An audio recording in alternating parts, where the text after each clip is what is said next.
The corridor always smelled of bleach and rain. Every night at exactly 10, the lights dimmed, the iron gates groaned, and the keys jingled like a small orchestra of rules. For months, that sound meant the same thing, the world ending one more time behind a door. But that night, something went wrong. The guard walked past our cell, distracted, her flashlight trembling against the concrete wall, and the click, that usual heavy metal click, never came. At first, I thought I imagined it. Maybe my mind was playing tricks, whispering freedom into the silence. But then the air changed. The echo of her boots faded too quickly, too far away. The lock stayed still. No sound, no final turn.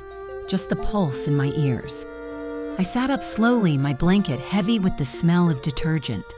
Across the cell, under the thin light spilling from the hallway, she was awake too, my cellmate Lara. Her hair was short-cut with a knife months ago during inspection. The kind of face that used to smile once long ago, maybe when she still had someone waiting for her. She looked at me without speaking. We both knew something was off. "Did you hear that?" I whispered. She nodded. Her eyes didn't leave the door. The silence grew thicker. I could hear my heartbeat bouncing against the walls, the faint hiss of the rain outside, and the hum of the fluorescent light that never quite died. For the first time since being transferred here, the cell didn't feel like a coffin. It felt alive, breathing, waiting. Lara stood up bare feet against the cold floor. The thin fabric of her prison shirt clung to her shoulders. I watched her walk to the door, press her hand against the bars, and push just a little. The door moved. A small metallic moan filled the air. She turned to me, half in disbelief, half in fear. "It's open," she whispered. I didn't move. I just stared at her hand resting on the handle, trembling slightly. Every rule, every instinct screamed to stay still. But there was something in her eyes, a spark I hadn't seen before. Curiosity, or maybe courage. She pushed again.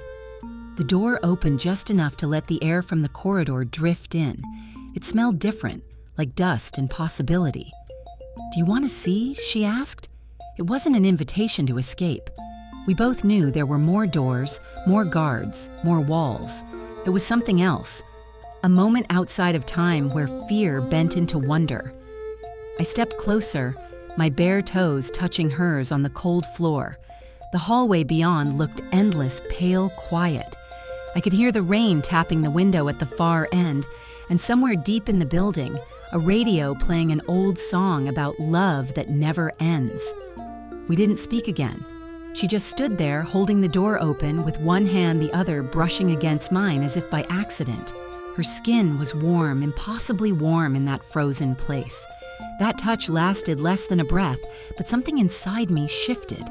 It was small at first, a spark under wet wood, but it was there. We stepped out just a few inches beyond the threshold.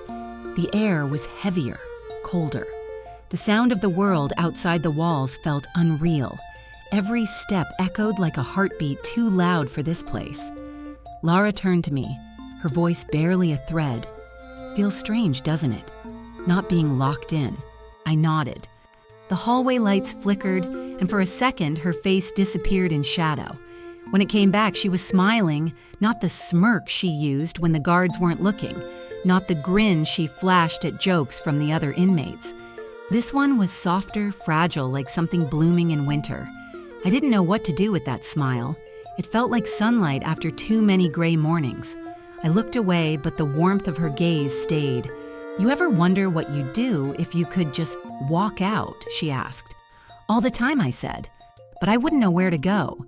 She shrugged. "Maybe it's not about where. Maybe it's about who." The words hung between us. The hum of the building, the storm, the distant guard radio.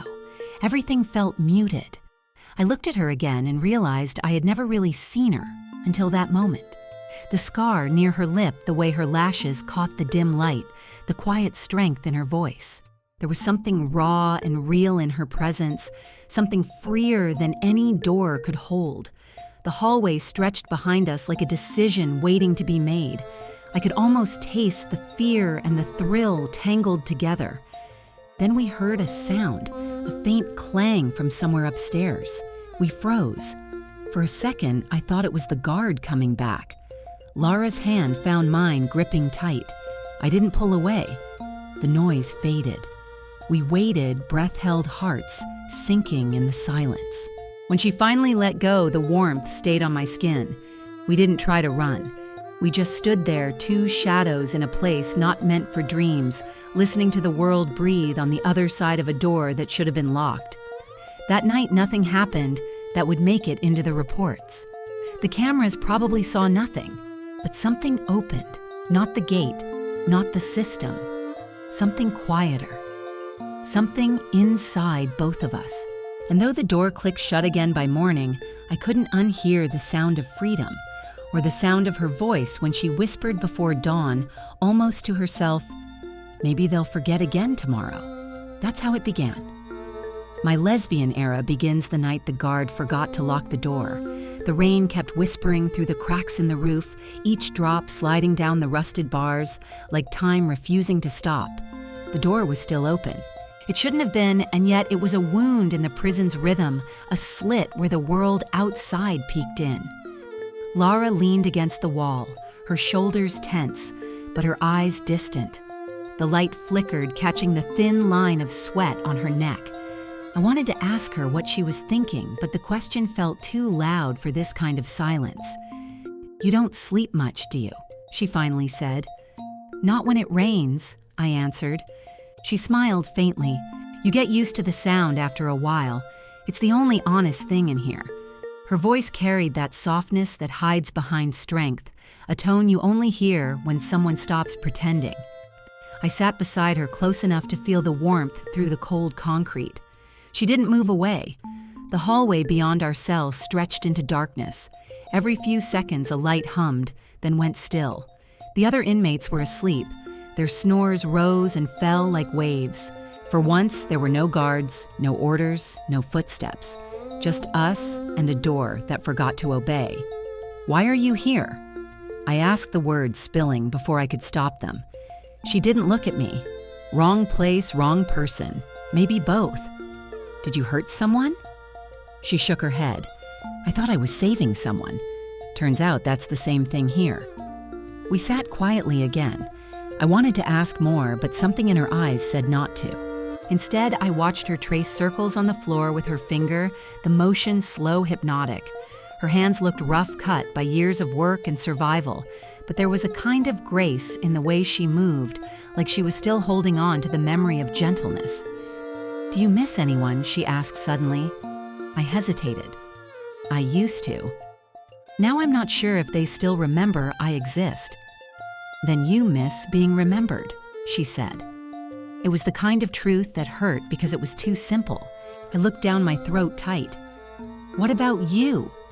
Lara took a long breath. "I miss sunlight. Real sunlight. The kind that burns your skin a little. You forget what that feels like when all you get is this gray light."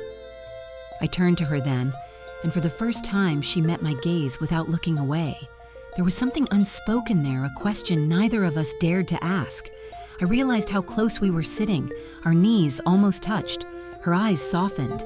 "You know," she said quietly, "if they catch us out of bed, we'll lose our next visit." "Then we should stay awake," I said. She laughed, a low, quiet sound that didn't belong in a place like this. It filled the cell like a secret. We talked about nothing and everything, food we missed, books we'd read before the bars, the smell of coffee, the taste of rain on rooftops. Time stopped meaning anything. I noticed how the scar on her lip deepened when she smiled, how her fingers twitched when she remembered something painful. At one point, she said, "You ever wonder who you were before they told you what you are all the time?" I whispered. The words hung there, trembling like the light above us. Then in the half-dark, she reached for my hand. It wasn't a deliberate gesture, more like her fingers got lost on the way to something else. But when they touched mine, she didn't pull back. The warmth from her skin felt almost impossible, too human, too real. For a long time, neither of us moved. The rain softened, turning to a hush that sounded almost like breath. Lara exhaled. "Funny, isn't it? How one mistake can change everything. Whose mistake, I asked. The guards, she said with a small smile. Or maybe ours if we don't forget this. The lights flickered again. The storm outside had begun to fade, and dawn was still hours away. We sat there hand in hand as if morning might never come. And in that moment, I wasn't an inmate, and she wasn't a number. We were just two people in a place that had forgotten to separate us. When she finally let go, my hand still felt her shape. She leaned her head back against the wall and closed her eyes. "Try to sleep," she murmured. "Tomorrow will sound louder." But I couldn't, because somewhere between the sound of her breath and the open door, I realized the truth that freedom wasn't a place outside these walls. It was this, her voice, her warmth, this forbidden, fragile calm. And though the door would be locked again before sunrise, I knew something irreversible had already begun. The morning didn't arrive gently. It burst into the cell like an intruder, slicing through the gray with its pale, merciless light. The sound of the whistle ripped the silence open, followed by the clatter of boots and orders echoing down the corridor. I hadn't slept. I'd spent the last few hours staring at the ceiling, counting the drips of water that fell from the pipe above our heads. Every few seconds, one would hit the floor sharp and steady like a reminder that the world hadn't stopped turning, even if for a few hours last night it felt like it had. The door was closed now, locked. The sound of that metal click had returned, late, heavy, final. Lara was already awake, sitting on her bunk, with her knees drawn up her chin, resting on them. The soft morning light caught in her hair, turning it almost gold for a fleeting second. She didn't look at me, not right away. Her eyes were fixed on the bars on the square of light creeping across the floor like a slow confession. "Did you hear them?" I whispered. She nodded slightly. "They fixed the mistake." Her voice was calm, but I could hear the weight behind it. The door that forgot to lock had been corrected like a wound sutured shut, but I knew something had stayed open, not in the door, but in us. The footsteps grew louder. The guards were doing their rounds. I could hear the scrape of keys, the barked numbers, cell 7, cell 8, cell 9. Our turn was coming. My hands felt cold. Every sound felt sharper, too bright. What if someone had noticed a camera? A patrol. I tried to act normal, but my pulse betrayed me. Lara glanced at me, then her eyes soft, steady. "It's okay," she said under her breath. "No one saw." The lock rattled. A guard peered in through the bars, eyes dull with routine. "Everything fine in here?" she asked, her tone the same bored indifference she used every morning. "Yes, ma'am," Lara answered before I could speak. Her voice was even quiet, confident. The guard gave a brief nod and moved on. The sound of her boots faded. We both let out the same breath at the same time, a quiet, shaky exhale that felt like relief and loss at once. For a long moment, neither of us spoke. The hum of the building filled the air again, blending with the faint radio playing somewhere down the hall. A man's voice was reading the morning news storm's traffic, nothing that mattered here. Finally, Lara stood up and went to the sink. The water coughed and sputtered before flowing. She washed her face, and when she looked up into the small mirror, I saw her hesitate just a second, like she didn't recognize the person staring back. "You look different," I said softly. She smiled faintly. "We both do." She was right. Something had shifted. The air between us felt charged, delicate, dangerous, like the moment before a storm breaks. I watched her tie her shirt tighter around her waist, every movement slow, deliberate. My throat was dry. I wanted to say something to name what had happened last night, but the words wouldn't come. They felt too fragile, like glass that would shatter if I spoke too loud. Breakfast was announced with the metallic clang of trays. The hallway filled with noise again, doors opening, inmates shuffling, the endless hum of captivity resuming its rhythm. We lined up like everyone else. The smell of burnt toast and instant coffee filled the air. The noise, the heat, the endless sameness of it all pressed around us like a wall.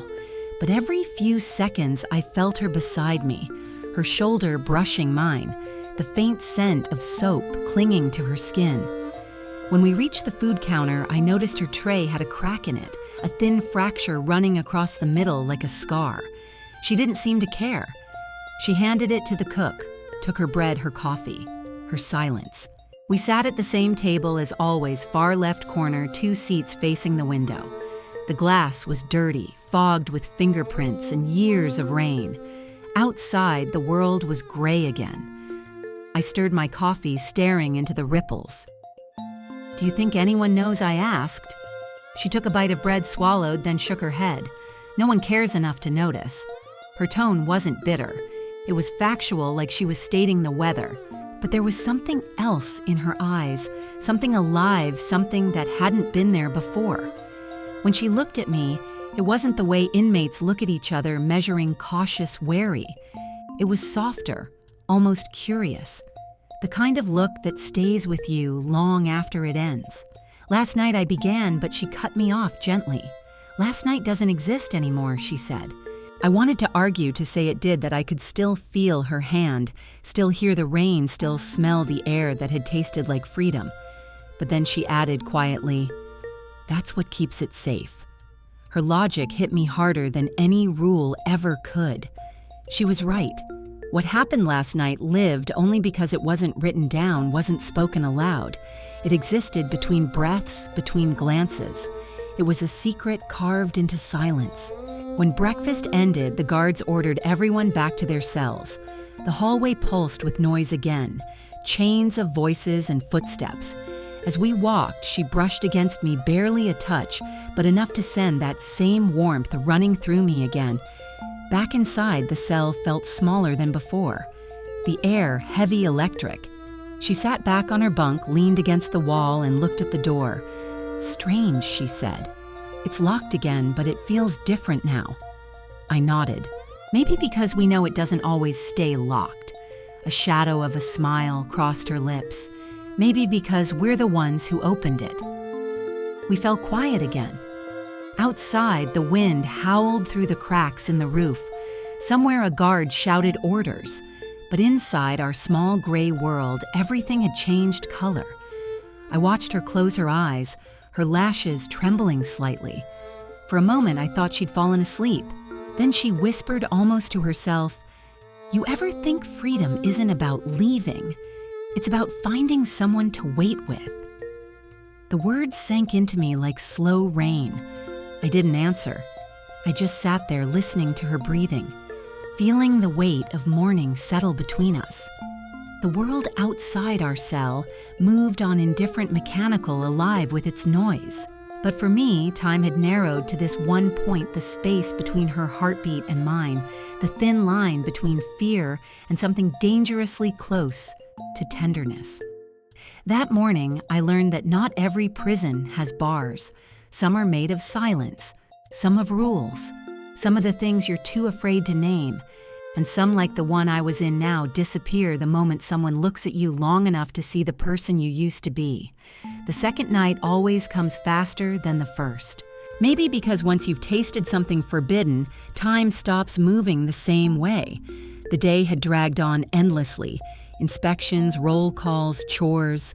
But when the lights dimmed again, I felt my heart skip as if the dark itself was alive, waiting. The sound of keys echoed down the hall, metal against metal, mechanical and final. This time the guard double-checked every lock. Ours clicked twice. I heard Lara exhale slowly, a sigh that trembled in the quiet. The door was secure. There would be no mistakes tonight. But my mind kept replaying the last one. The open door.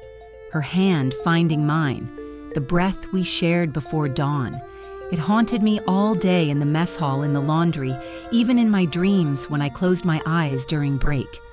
Now, under the thin light from the corridor, I watched her sitting on the lower bunk, elbows on knees, head bowed. The rain had returned softer this time, tapping against the window, like fingers asking to be let in. "Long day," she murmured without looking up. I nodded, lying on my back, staring at the ceiling. "Feels longer than usual." She smiled faintly. That's what happens when you start counting moments instead of days. Her words hit something deep. Because it was true, I'd stopped counting sentences, months, release dates. I was counting the small things now, how many times she laughed today, How long her fingers brushed mine when she handed me a cup the seconds her gaze stayed before looking away. The air in the cell felt thick. I turned my head toward her. "Do you ever wish you'd just forget everything?" Starred-over Lara looked up, then her eyes reflecting the flickering light. "Every morning," she said, "but every night. I remember why I can't." Why, she hesitated. Then she stood, crossed the small space between our bunks, and sat beside me. The mattress dipped under her weight. The scent of soap and damp fabric filled my lungs. "Because forgetting means losing the parts that kept you human," she said softly, "even the painful ones." For a while, we sat there in silence, the sound of the rain mixed with the hum of the old pipes. I could feel her warmth beside me, steady grounding, the kind of presence that makes the world slow down. Then she asked, "You trust me?" The question startled me. "Why?" Her eyes didn't flinch. "Because there's something I need to show you." She reached into her pocket, the small stitched one they all use to hide contraband. From it, she pulled a folded piece of paper. My breath caught. No one was supposed to have paper. Letters were monitored, censored, burned. She opened it slowly, careful not to tear it. Inside was a drawing pencil. Lines faint but deliberate. It was the window. Our window.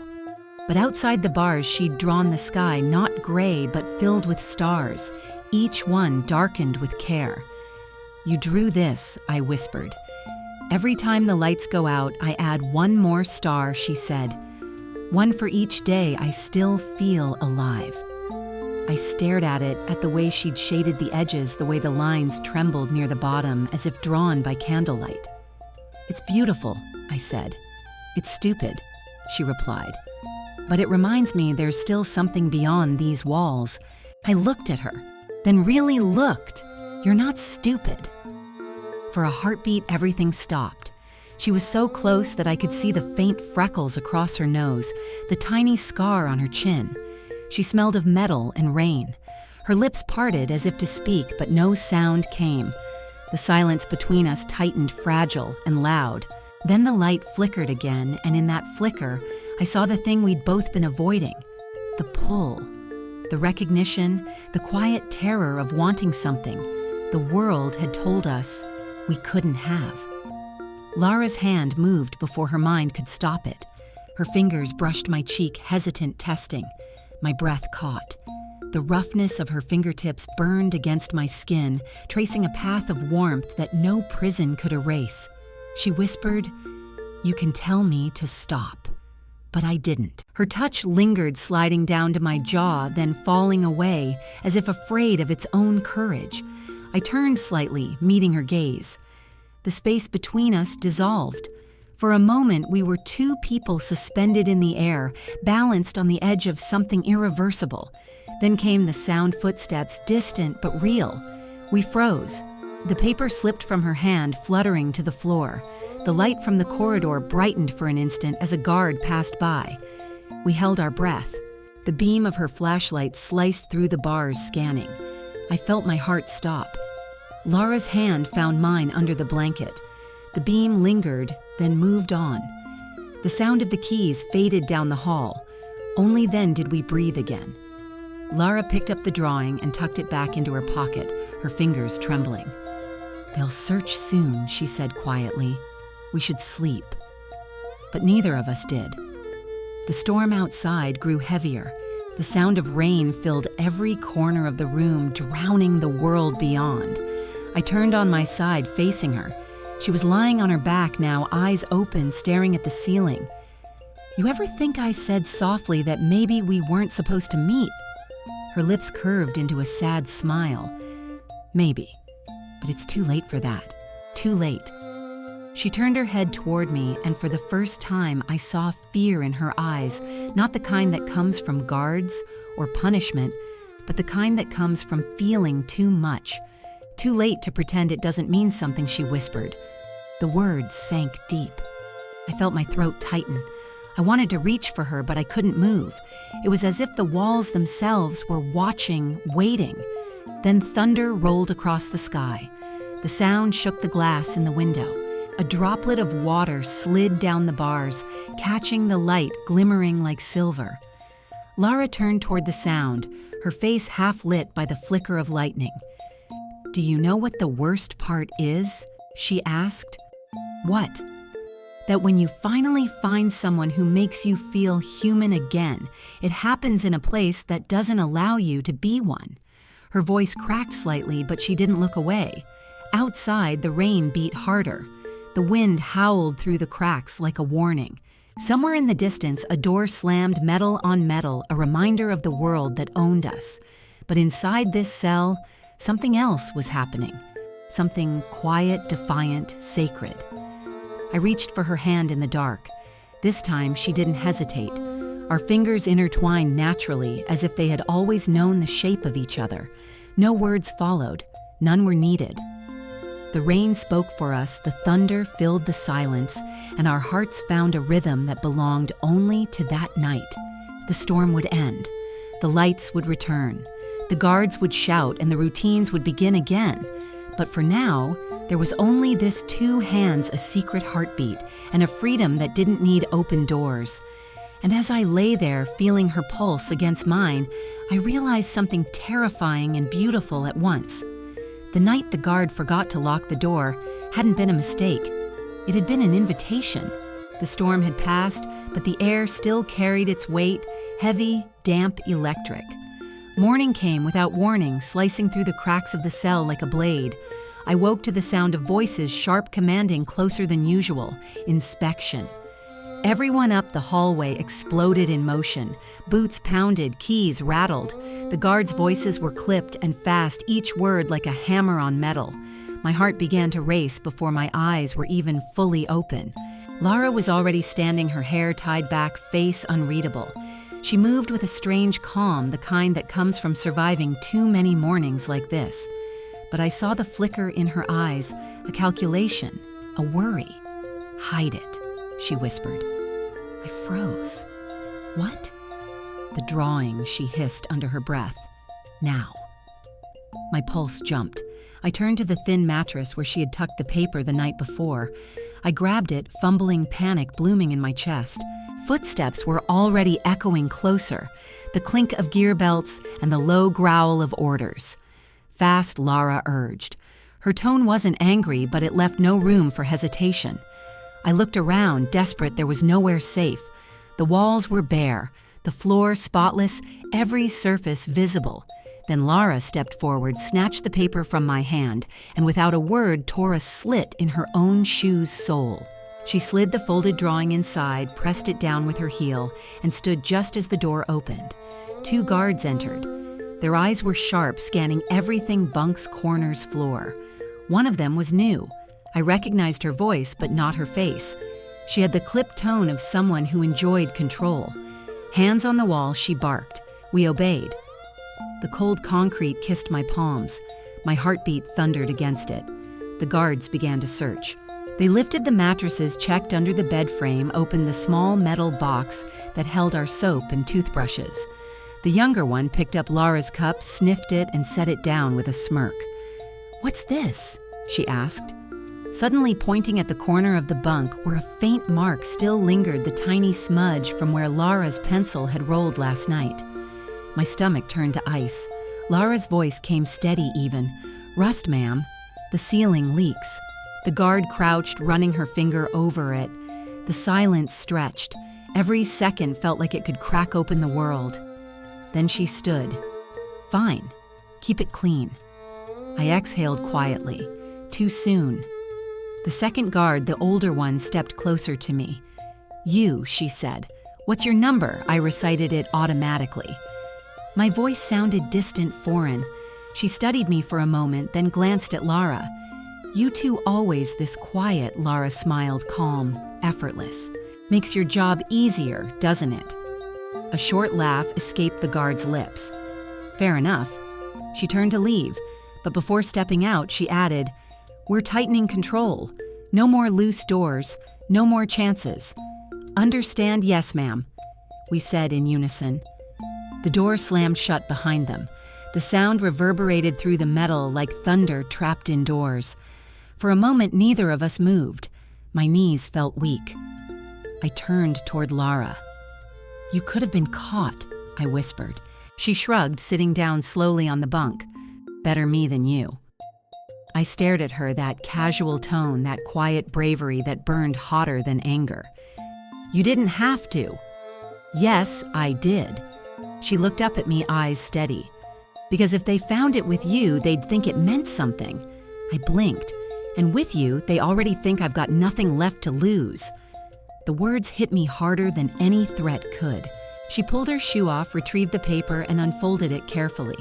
The stars she'd drawn were smudged now, the edges damp, the pencil fading. "See?" she said softly. "Even dreams get bruised here." She laid it flat on her lap, her fingers tracing the lines. "But it's still here." I sat beside her, close enough to smell the faint metallic scent of the rain-soaked floor. "Why did you risk it?" I asked again, my voice trembling. Lara looked at me for a long time before answering. "Because you looked at it like it mattered." Outside, the siren blared for morning roll call. The sound made the walls vibrate. We stood, folded the paper once more, and tucked it inside the metal frame of the bunk, a hiding place only she knew. As we walked out into the corridor, I felt the shift in the air. The guards' eyes lingered longer. Conversations among the inmates were hushed. Something had changed overnight, not just in us, but in the rhythm of the whole place. Rumors spread quickly in confinement. By noon, whispers had already begun about the open door 2 nights ago, about missing keys, about a possible disciplinary review. Every glance felt heavier, every sound sharper. At lunch, Lara sat opposite me, her gaze scanning the room like a soldier on watch. "They're looking for someone to blame," she murmured. "They'll pick whoever looks nervous." "That would be me," I said bitterly. She smirked. "Then stop looking nervous." I tried, but it wasn't that simple. The air was thick with tension. A single mistake could mean solitary or worse. Halfway through the meal, one of the guards called Lara's name. My fork froze mid-air. Number 284. With me. She stood, calm, composed, no hesitation. "Where are they taking you?" I whispered. "Routine check," she said lightly, but her eyes said otherwise. I watched her walk away, straight-backed silent, until the door closed behind her. Then the silence around me became unbearable. She didn't return for hours. The light outside turned orange, then dimmed. Evening came again, dragging its shadows down the corridor. I sat on the lower bunk, staring at the empty space where she should have been. The air felt wrong without her. When the door finally opened and she stepped back inside, I almost didn't recognize her. Her face was pale, her eyes darker. She moved slowly, as if each breath hurt. "What happened?" I asked. She didn't answer right away. She sat down, pressing a hand to her ribs. They searched everything, she said quietly. The bunks, the lockers, the laundry. Did they find it? Her lips curved into a tired smile. "No." I moved it before they came. My chest tightened. "They hurt you." "Not enough to matter," she whispered. "What matters is we're still safe. For now." She leaned back, closing her eyes. The flickering light washed over her face, revealing a bruise just below her jaw. My throat burned. "You can't keep doing this," I said softly. Her eyes open, tired, fierce, alive. "Then don't make me want to." The words hung there between us, fragile, trembling. Outside, the world kept moving, guards, shouting, doors, slamming, another day dying behind walls. But inside this cell, the world had already changed. Because the moment Lara risked herself for me, the line between protection and love blurred into something neither of us could name. And as the lights dimmed again, I realized something deeper. The door might have been locked, but she had already broken through something far stronger, the part of me that still believed love couldn't exist here. The bruise on Lara's jaw faded slowly, turning from purple to yellow like a secret trying to heal before it's noticed. She never complained, not once. But every morning when the siren screamed through the corridor, I could see the pain behind her eyes, not just in her body, but in the silence she carried. After the inspection, everything changed. The guards moved differently, spoke differently. The air was heavier, full of suspicion. There were more head counts, more searches, more eyes. But worse than the guards were the whispers. It started in the cafeteria, a voice too low to trace. Cell 13. Heard something happen there. What kind of something soft? The word lingered in the air like a match about to light. In a place where rumors could destroy softness was a crime. By the third day, the silence between Lara and me became deliberate. In the cell, we spoke less. Every sound, every gesture could be overheard, misread, used. She sat on the lower bunk, now I took the upper. We avoided eye contact when the guards passed. It was the only way to stay invisible. But even invisibility had a cost. That night, during lights out, I lay awake listening to her breathe. The rhythm was uneven, shallow. I could tell she wasn't asleep. Neither was I. The walls felt closer than usual, pressing down on us, stealing the air. "Lara," I whispered. She didn't answer. "Are you awake?" After a pause, her voice came low, hoarse. "Yeah." "What if they find out?" She sighed. "Then I'll deal with it." "You mean we'll deal with it?" "No," she said softly. "You'll keep your head down. You'll survive. You always do." Her words cut deep. I sat up, looking down at her silhouette in the dark. "Don't do that," I whispered. "Don't make it sound like you're already gone." She was quiet for a long time before saying, "In here, you start disappearing, long before they notice." Something in her tone made my chest ache. I wanted to climb down to hold her to tell her she was wrong. But the sound of footsteps echoed down the hall and I froze. Keys, boots, voices. The guards were doing another round. At this hour, that wasn't normal. Lara was already on her feet. She pressed a finger to her lips, motioning for me to stay still. The flashlight beam danced through the bars, sweeping across our faces, once, twice, then stopped. The guard's shadow lingered. "Everything fine in there?" "Yes, ma'am," Lara replied, her tone neutral, measured. The light hesitated, then moved on. The sound of boots faded again, but the damage was done. I could feel my pulse in my throat. When silence finally returned, Lara sat back down, elbows on her knees, face hidden in her hands. "They're watching closer now," she said quietly. "Someone must have said something." I climbed down from the bunk, my voice trembling. Who would she looked up? Does it matter? Her eyes were sharp in the dim light. "This place runs on hunger," she said. "Food, cigarettes, gossip, it's all currency. Someone probably sold us for a favor." The thought made me sick. What do we do? She looked toward the window, the faint glow of the moon catching her profile. We wait, and we don't give them anything to see. But by the next morning, it was too late.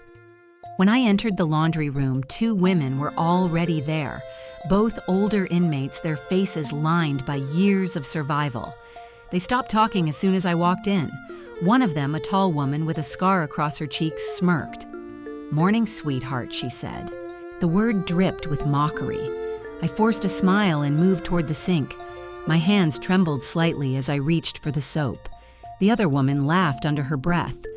"Heard you and your bunkmate keep each other warm on rainy nights." The soap slipped from my hand. It hit the floor with a sharp, humiliating sound. They laughed. I picked it up slowly, pretending not to care, pretending their words didn't burn. But my face was on fire. I finished my task in silence and left without a word. When I returned to the cell, Lara was sitting by the window, staring at the light creeping through the bars. She didn't need me to explain. She already knew.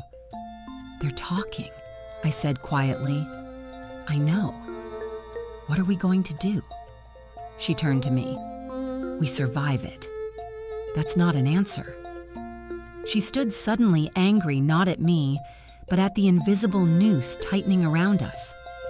"There isn't an answer," she said sharply. "This place doesn't give you one."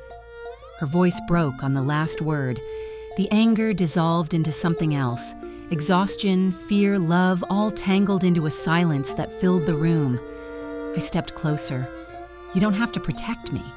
She looked at me, then eyes fierce and wet. "Yes, I do," she said, "because if they turn on you, I couldn't live with it." The words hung there, raw, trembling. Outside, the bell rang for evening shift. The sound rolled through the halls like thunder. Lara sat down again, her back to the wall, her breathing heavy. "Let them talk," she said finally. "Let them think whatever they want. They can't take what they don't understand." But I knew she was wrong. In here, rumors had power. They could strip away everything: visits, privileges, safety, even humanity. That night, the rain didn't come. The air was dry, too still. I couldn't sleep. Every sound felt like a warning. I could hear voices through the walls, laughter arguments, the rustle of movement. Somewhere far off, a woman cried softly into her pillow.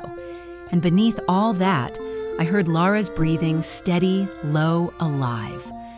I thought about reaching out, about whispering her name. But I didn't. Not this time. Because I finally understood what she meant by the price of silence. Sometimes silence wasn't safety. Sometimes it was sacrifice. When I finally drifted into uneasy sleep, I dreamed of stars, the ones from her drawing, scattered across the paper like tiny promises. But when I reached for them, they smeared beneath my fingers, turning to gray dust. And when I woke, Lara was gone. Her bunk was empty, the sheets were folded, the wall was bare. Panic struck so hard I couldn't breathe. I ran to the door, pressed my face against the cold bars. "Lara," I whispered hoarsely.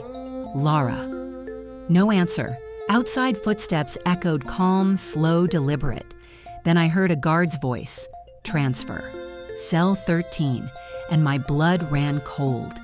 They said her name like it was just another line on a clipboard. Lara Brooks transfer order, effective immediately. The words didn't sound real at first. They bounced off the metal walls, mixed with the echo of boots and keys, and then vanished into the gray air like smoke. By the time I reached the bars, she was already standing in the hallway, wrists bound in front of her, head bowed. The guard behind her held the chain loose, not cruelly, just efficiently. It was routine. Everything here was routine. But nothing about this was ordinary. "Where are you taking her?" I asked. My voice came out too loud, too desperate. The guard didn't answer. She scribbled something on her clipboard, nodded to the officer beside her, and started walking. "Wait." I pressed against the bars. She didn't do anything that made the officer pause. She turned her head slightly, just enough for me to see the faint smirk on her face. You'd be surprised what people do when no one's looking. And then they were gone. The sound of her footsteps faded down the corridor, 1, 2, 3, until the echo disappeared into the belly of the prison. The door at the end slammed shut, and the silence that followed was worse than any scream. I stood there for a long time, my hands gripping the bars until my palms ached. The light flickered overhead. The clock on the wall ticked, slow, cruel, unbothered. It wasn't supposed to happen this way. We were careful. We said nothing. We gave them nothing. And yet somehow they had found a reason, or maybe they didn't need one. Maybe the rumor was enough. That day passed in fragments. Orders, meals, roll calls, I moved through all of it like a shadow. Every sound blurred together, every face looked the same. The cell was quieter now, larger, somehow emptier in a way that felt impossible. Her bunk was stripped bare. No sheets, no pillow, no trace she'd ever existed. Only a small, dark stain on the wall where the water sometimes leaked. I ran my fingers over it, half expecting to find her warmth still there. She hadn't even said goodbye. That night, the rain returned. It started as a drizzle, then turned into a storm that rattled the window and hissed against the bars. I sat on the floor with my knees pulled to my chest, staring at the space she used to occupy. Every creak of metal made my heart jump. Every gust of wind sounded like her voice calling from somewhere beyond the walls. "Lara," I whispered, "please be okay." But the silence only deepened. The next morning, I asked one of the kitchen workers, an older woman named Rosa, if she'd heard anything. She'd been inside long enough to know things others didn't. "They moved her last night." Rosa said, her voice low. Disciplinary transfer, level 4. My stomach dropped. Level 4 wasn't a regular facility. It was isolation a block for problem inmates, people who'd broken rules they couldn't admit out loud. What did they say she did, I asked. Rosa shrugged. Doesn't matter what they said. It's what they think. Her tone was kind, but her eyes told me not to ask more. The rest of the day, I couldn't focus. My hands shook so badly I dropped the tray twice during lunch. The guards noticed. One of them, the younger one from the last inspection, smirked as she picked it up. Missing your friend? She asked softly, too close to my ear. I froze. She was a talker, that one. The guard continued. Shame. Transfers usually don't come back. Her words were deliberate poison disguised as sympathy. I didn't respond. I couldn't. She wanted fear, and I refused to give it to her. But my heart pounded so hard it hurt. When I returned to the cell, I found something tucked under the edge of my mattress, a small folded scrap of paper. My breath caught. I looked around. No one was nearby. Slowly, I opened it. It was a piece of her drawing. Torn from the corner, barely the size of a palm. Only one thing remained visible, a single star shaded dark with a faint word written underneath. Wait. That was all. I pressed the paper to my chest, my eyes burning. She must have left it before they took her. Maybe she knew. Maybe she didn't. But she'd left me that one word, not to hope, not to fight, just to wait. That night, I couldn't stop thinking about her, what she might be enduring, what she might be thinking. I imagined her in a small concrete room, the same flickering lights, the same endless silence, but no warmth, no voice, no stars. The next morning, I made a decision. After breakfast during work duty, I slipped into the storage corridor, a narrow hallway lined with boxes of cleaning supplies. It was the only place without cameras. I waited until the supervisor turned away, then pulled Rosa aside. Can you get a message to level 4? I asked. She looked at me sharply. Are you out of your mind, please? I said. I just need to know she's alive. Rosa stared at me for a long moment, then sighed. You didn't learn, did you? In here, love's not a comfort. It's a weakness. I don't care. She hesitated. Then she took a deep breath. There's a guard who owes me. If I find out something, you'll know. Thank you, I whispered. 3 days passed, each one longer than the last. I barely spoke, barely slept. I'd sit by the window at night, staring at the same patch of sky where her stars used to be. On the third night, Rosa slipped a note under my tray during dinner. It was small, written on the back of a cigarette pack. She's in isolation, 7 days. She asked for books, refused medical check. Still breathing, still breathing. I read those 2 words over and over until they blurred into the paper. Then I folded it and hid it under my sleeve where the skin met the edge of my wristband. That night, I dreamed of her again, standing by a window, looking out at a sky filled with stars she couldn't see. When she turned to me, her lips moved, but no sound came out. Only silence, heavy, infinite, beautiful. When I woke, I was crying. Not because I was sad, but because for the first time, I felt something stronger than fear. She was still there. Still fighting, still alive. And in that realization came a quiet vow that I wouldn't let this story end with her disappearance, that somehow, through the concrete and silence, through every locked door and whispered rumor, I would find a way to reach her again. Because love wasn't the weakness they thought it was defiance. And every heartbeat that refused to stop for her was proof that somewhere in this place built to erase us, she had already won. The paper I found that day was a miracle. It came folded inside a packet of soap, thin, rough, almost transparent. Smuggled by Rosa, maybe. Or maybe it was luck, though. In a place like this, luck was the rarest form of hope. That night, under the faint light leaking from the corridor, I began to write. I didn't know if the words would ever reach her. I didn't even know if I'd have the courage to send them. But I needed to put them somewhere, anywhere, before they turned into silence again. I folded the letter carefully and hid it under the edge of the bed frame. It felt foolish, childish even. But when I reread it, my heart steadied for the first time in days. Each night after that, I wrote again. Tiny scraps, sometimes only a few lines. Sometimes they were letters, sometimes they were prayers, sometimes just a single word, still raining, still waiting, still breathing. The letters became my secret rhythm, a heartbeat only I could hear. Rosa caught me once hunched over in the laundry room with a stolen pencil stub. She didn't scold me. She just sighed. "You know they'll never reach her, right?" "I know," I said. "Then why keep writing? Because maybe one day someone will find them, and maybe they'll understand that she was real." Rosa looked at me for a long time before saying, "You sound like her." That stopped me. You knew her before she hesitated. We worked together in the yard. She didn't talk much, but when she did, it mattered. "What do you mean?"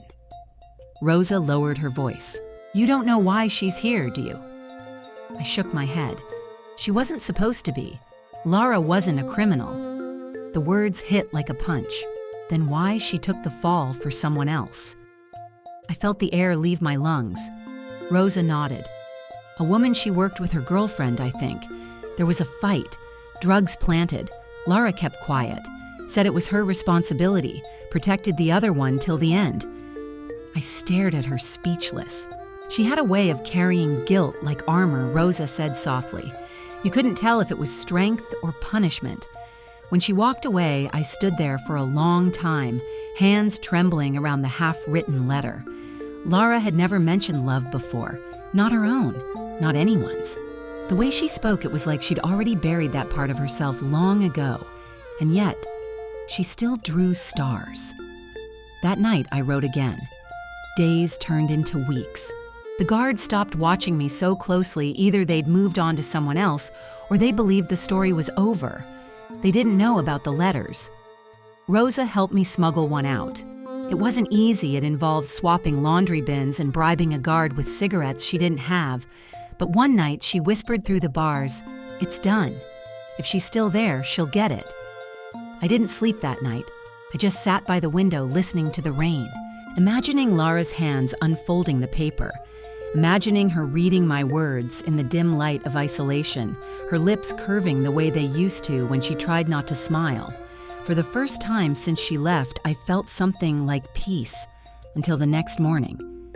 We were lining up for inspection when a voice called my number. The tone was sharp, official, the kind that cuts through air like glass. Cell 13, step forward. My stomach dropped. The guard held a clipboard, eyes cold. "Who gave you this?" she asked. She held up a letter mine. My heart stopped. The paper was crumpled edges, wet like it had been dropped or found somewhere it shouldn't have been. My words, my handwriting right there in her hands. I don't know," I stammered. Her gaze didn't move. "Don't lie to me." She stepped closer. "You think this is a game, romantic fantasies. This is a prison, not your diary." The other inmates went quiet. The entire hallway froze. I couldn't speak. The letter felt like a blade, now sharp, bright, exposed. The guard's voice lowered. "Do you know what happens when you get caught sending messages to another block?" I shook my head slowly. "You lose everything that keeps you human." She crumpled the letter in her fist and walked away. The sound of paper tearing filled the air like thunder. That night, I didn't write. I couldn't. My hands shook too much. But as I sat there in the dark, staring at the space where her bunk used to be, I realized something: they could destroy the paper, the words, the proof, but not the memory. Because love written in silence doesn't need to arrive to exist. It only needs to be felt. And somewhere in a cold, locked cell in level 4, I believed she could still feel it too. They transferred me 2 days after the letter was found. No explanation, no hearing. Just a name on a clipboard and a pair of hands guiding me down the hall. The new block was colder, the kind of cold that doesn't come from air, but from absence. Every sound was sharper here. The clang of metal, the hum of fluorescent lights, the distant echo of chains. It was the kind of place where people vanished quietly without the world ever knowing their names. They called it Block E. Some said it stood for extended, others whispered it meant erased. Either way, it was where they sent you when you'd already lost everything worth taking. My new cell was smaller, the window higher, the light dimmer. The walls smelled of disinfectant and years of secrets. When the guard shut the door behind me, the click of the lock felt heavier than ever before. I sat on the floor, knees to my chest, breathing the stale air. I thought of Lara, where she might be, what she might look like now. Was she thinner? Was her voice still steady? Did she still trace stars in the dark when she couldn't sleep? The thought broke me. For days, I didn't speak. I followed orders and silently kept my head down. The guards stopped trying to provoke me. Silence was easier to control than fire. Then one night, everything changed. The lights flickered once, twice, and then went out completely. Total darkness swallowed the corridor. Somewhere down the hall, a generator coughed, then died. I heard the guards shouting, the metallic scrape of flashlights fumbling. In the silence that followed, something strange happened. The air in the cell felt alive. A faint glimmer danced on the far wall, not bright, just soft like candlelight. I thought it was my imagination at first, a trick of exhaustion. But then I saw it again, a faint shimmer catching on the uneven concrete. I stood heart racing and walked closer, and then I saw them. Tiny carvings, dozens of them. Stars, etched into the wall by hand, uneven, imperfect, but unmistakable. They covered the entire surface, stretching from floor to ceiling. Some were scratched shallowly, others deep as if someone had drawn them night after night, over and over until the wall remembered. My breath caught. The closer I looked, the more I recognized the pattern. It wasn't random, it was the same as the drawing she'd shown me weeks ago. The same constellation. The same cluster near the corner where she'd shaded the brightest star, darker than all the rest. The one she called home. My fingers trembled as I traced it.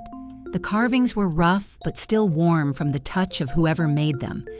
Beneath one of the stars, barely visible, were 4 small letters scratched in faint shaking lines. E-F-A. The rest of my name was missing, erased, or unfinished.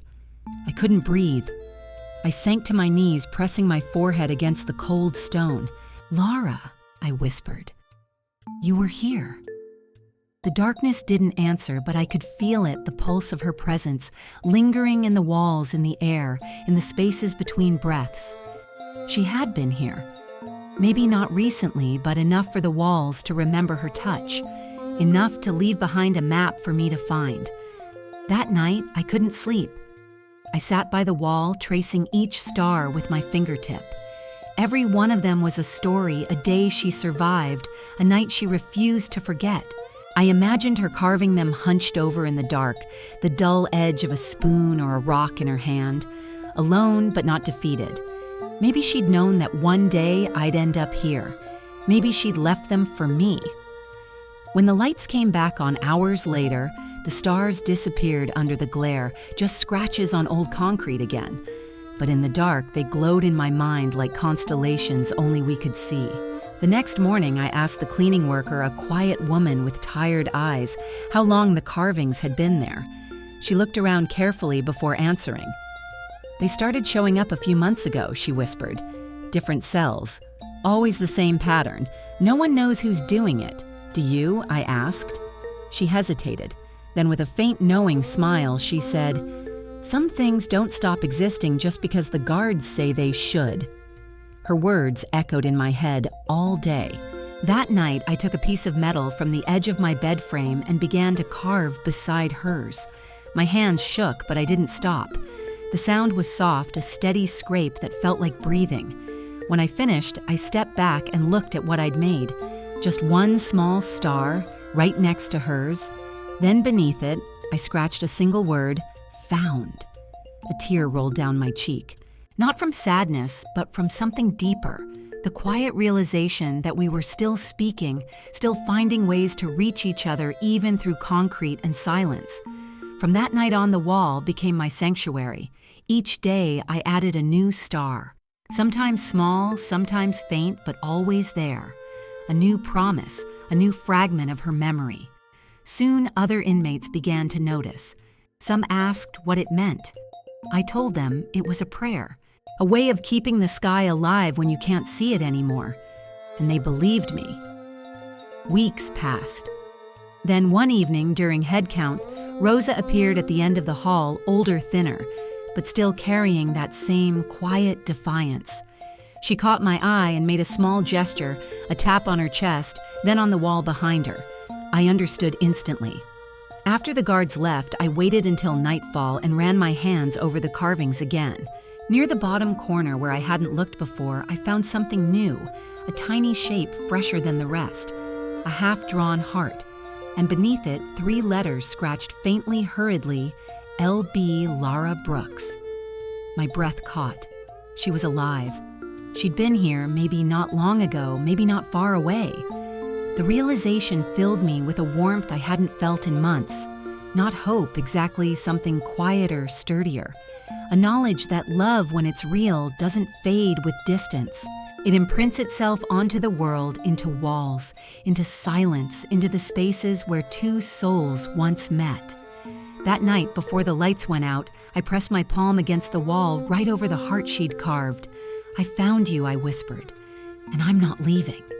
For the first time since she was taken, I slept without fear.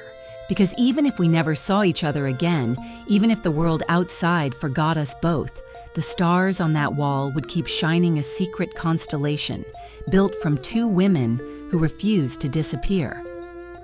The day it happened started like any other gray, slow, indifferent. The guards were restless that morning, voices, tight radios crackling with static. Something was wrong, but no one knew what. Rumors spread fast in a place like this, faster than light, faster than truth. By noon, the alarms began. Not the usual sirens for fights or drills. These were deeper, longer, the kind that made the walls shake and the air tremble. "Evacuation," someone whispered.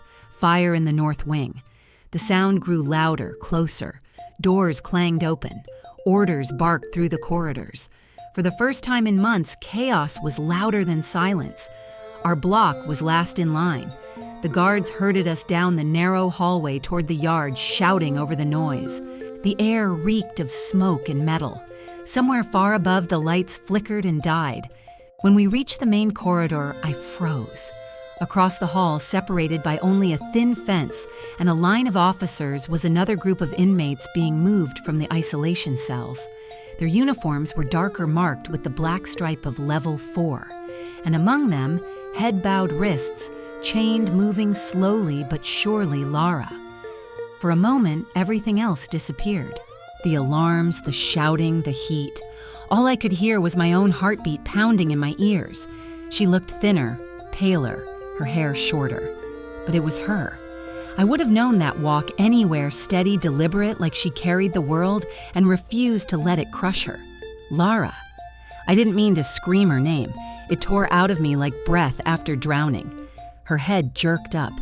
For one impossible second, her eyes found mine. The world stopped. The guard beside her barked an order, shoving her forward, but she didn't look away. Her lips moved, no sound, just the shape of a word I knew instantly. Wait. It was the same word from her drawing, from the note, from every moment we'd shared. And somehow, in that chaos, it became a promise. The officers shouted again, pulling the lines apart. We were pushed toward the yard, the others toward the transport gates. The smoke thickened, the air turned hot. I stumbled once, nearly falling, but I kept my eyes on her as long as I could. Then through the haze, I saw it, the old maintenance corridor, running parallel to the gate. The door was ajar, probably forced open during the evacuation, probably not locked. The last door. I didn't think. I ran. Voices shouted behind me. Someone grabbed my sleeve. I tore free. The world blurred walls, alarms, smoke, until I reached the end of the corridor. And there, through the bars, stood Lara, closer than she'd been in months. Her hands were still chained, but her eyes were fire. "You shouldn't be here," she said, breathless. I couldn't. not be. We stared at each other through the smoke and metal, the distance between us smaller than a heartbeat and larger than the world. She reached out her fingers, curling through the bars. I took her hand, gripping it like the only thing keeping me real. "I saw your stars," I whispered. "On the wall." Her lips trembled. "Then you found me." The sound of boots pounded down the hall. Shouts filled the air. We didn't have time. "Listen to me," she said quickly, her voice breaking. "They're transferring me out of state. They'll erase the records. You'll never. I'll find you." Her hand tightened on mine. "No," she said. "You'll live. You'll get out. You'll remember." The smoke thickened, alarms blaring. A guard shouted my name somewhere behind me. Lara pressed her forehead against the bars, her voice barely a whisper. "Do you remember the night the door wasn't locked? Yes, that was freedom. This is just time." Tears blurred my vision. "I don't want time. I want you." She smiled. Then the faint, tired, perfect smile that had undone me from the beginning. "You already have me. You always will." The door behind her opened. Officers grabbed her by the arms, dragging her back. She didn't fight. She just held my gaze until the last possible second. Then she was gone. I stood there until the corridor filled with smoke, until a guard pulled me back, shouting words I couldn't hear. The world dissolved into sirens and fire and ash. When I woke hours later, the fire was out. The prison smelled of wet concrete and burnt plastic. They said no one died, but some were missing. I didn't ask who. I already knew. Weeks passed. The North Wing was sealed off. Transfers resumed. Life, if you could call it that, continued. But something had changed. At night, when the lights went out, I'd still trace the stars on the wall. My wall. Her wall. Ours. Then one morning, during inspection, I noticed something new scratched into the concrete near the bottom corner. Tiny, faint, almost invisible. A single star, fresh. And beneath it, 2 letters. EB, my name. I didn't cry this time. I smiled, because it meant she was alive. Somewhere, somehow, she'd found a way to send a sign, maybe through someone, maybe during the chaos, maybe just by carving it into memory itself. It meant the world hadn't erased us. Months later, when my release finally came, the warden handed me a folder of papers, signatures, discharge forms, meaningless rules. But tucked between them was something small. A folded scrap of gray paper. No name, no stamp, just a drawing. Stars. And in the corner, the same word as before. Wait. I looked up, but the warden was already walking away. Outside, the sunlight was too bright, too real. I blinked against it, breathing air that didn't smell of metal. And in that blinding light, I thought I saw her, just for an instant, standing near the gate, hair moving in the wind, lips forming a familiar smile. Maybe it was her. Maybe it was memory. Maybe it doesn't matter. Because freedom, I realized, wasn't about open doors or empty skies. It was about carrying someone inside you long after the walls stopped existing. So I waited. Not for her return, but for the night when the stars would appear again, and one of them somewhere would shine a little brighter, as if she were tracing it still. And that's how my lesbian era began. Not in rebellion, not in desire, but in a forgotten cell on a night when the guard forgot to lock the door and the universe, just for a moment, forgot to separate us.